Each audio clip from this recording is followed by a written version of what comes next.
let's talk about one of the toughest challenges in business, expanding your F&B brand into Asia. It's a minefield, right? Get it wrong and you join a very, very long list of cautionary tales. But if you get it right, wow, the rewards are massive. So if you're even thinking about a 2026 expansion, you need to see this. We're going to unpack a blueprint for a market that, let's be honest, brutally punishes the unprepared. And let's be crystal clear about the stakes here. The source material for this explainer couldn't be more direct. Failure is often baked into the plan from the very beginning, long before you even cut the ribbon or the first customer walks through the door. So, what are these make or break decisions? It all boils down to 3 foundational choices that you absolutely have to nail before you launch. And these aren't small things you can just, fix later with a new coat of paint. And here's the kicker. They have almost nothing to do with what's on your menu. Okay, so here's our roadmap. First, we'll look at why so many brands fail. Then, we're diving into the 3 core pillars: your strategic role, your operational machine, and your marketing sequence. And we'll wrap up with the only 3 numbers you need to track to prove it's all working. All right, let's get right into it. Why are so many of these big, ambitious expansions seemingly doomed from the very start? The number one mistake people make is thinking that a huge marketing budget can solve any problem. It can't. The real issue isn't a bad launch day party. It's a fundamental failure to decide what your brand's core purpose is, months or even years before you open. It's kind of like building a skyscraper on a foundation of sand. No matter how beautiful the building is, it is eventually going to collapse. And that brings us to the most crucial point. You have to choose your role. And listen, this isn't just some fluffy branding exercise you do on a whiteboard. No, this is a deep operational and financial decision. It's going to dictate everything from where you put your stores to what your entire P&L looks like. Now, this slide just frames it perfectly. There are 3 distinct paths you can take. So, what are you? Are you a traffic driver, a revenue maximizer, or a brand superstar that stands on its own? Let's break each one of these down. First up, the retail anchor. So in this model, your cafe or restaurant basically becomes a marketing tool. The main goal isn't really to make a huge profit on coffee and cake. It's to get people in the door of a bigger retail space. Think of it this way. The food isn't the main course. It's the appetizer that makes the whole shopping experience totally irresistible. And these examples, they absolutely nail it. Tiffany isn't trying to become the next Starbucks, right?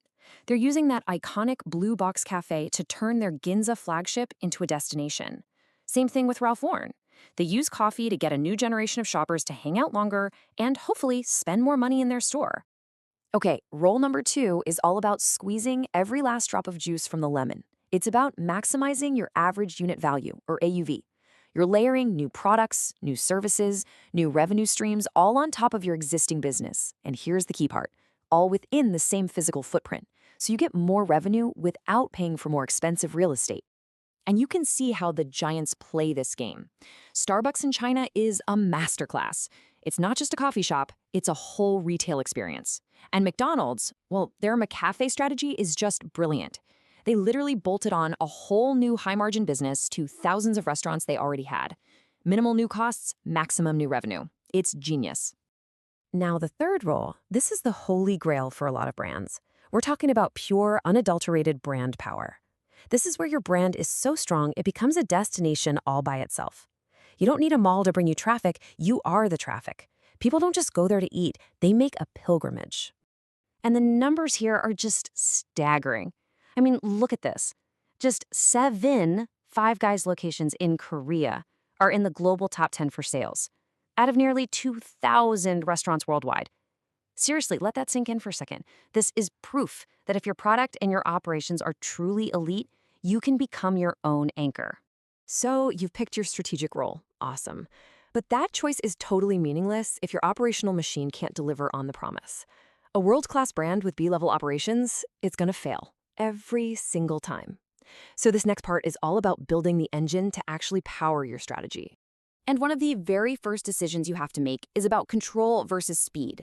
You can see the trade-off right here. On one side, you've got a centralized model like Tim Hortons. It gives you tight brand control, but man, is it slow. On the other side, you can empower local partners who can scale at a blistering pace because they have the authority and, just as important, the local know-how. Now, on the ground, there are 3 operational gaps you absolutely have to close before day 1, and I really can't stress this enough. First, design separate kitchens and supply chains from the get-go to avoid regulatory nightmares later. Second, make sure all your tech, your CRM, your delivery apps, your kiosks are all integrated and work seamlessly at launch. And third, take your home market playbook and throw it in the trash. It won't work. You have to redesign your entire workflow for Asia's high-volume, high-speed reality. Okay, so you've got your strategy and your operations locked in. How do you launch for maximum impact? This is where so many brands just burn through millions of dollars. But here's the secret. It's not about how much you spend. It's about when you spend it. The sequence is everything. This timeline is absolutely crucial, and you cannot compress it. You just can't skip the steps. So let's walk through it. For at least 6 months before you even open, your only job is building cultural buzz and brand desire. Then, on launch day, boom, you flip the switch on everything at once. Delivery, your app, in-store tech, the works. And from day 2 on, your focus shifts completely to compounding loyalty, using all that customer data you were ready to collect from the very first transaction. Getting this sequence wrong is basically a recipe for disaster. So you've done all this hard work. You've got a killer strategy, a well-oiled operational machine, and a brilliant launch plan. But how do you actually know if it's working? Well, forget all the vanity metrics. It really comes down to tracking just a few key numbers that tell the real story. This first number is your digital health check. If at least 40% of your revenue isn't coming from digital channels within 3 months, you've got a serious problem. It means your OMO, your online merge offline setup, isn't working. And in Asia's delivery-first market, that basically makes you invisible. Okay, this second number, this is the ultimate test. Are 35 to 45% of your new customers coming back within 2 months? If the answer is yes, congratulations, you're building a habit. If it's no, you're just a one-time novelty, and that is a death sentence for any kind of long-term growth. So it all comes back to this, doesn't it? The winning formula isn't some secret sauce. It's just about getting these 3 big structural decisions right long before you even think about signing a lease. It's choosing the right role for your brand, building the right operational and digital machine to support it, and then executing your marketing in the correct, non-compressible sequence. Get those right, and you're well on your way. This blueprint really gives you the clarity you need to succeed where so many others have failed.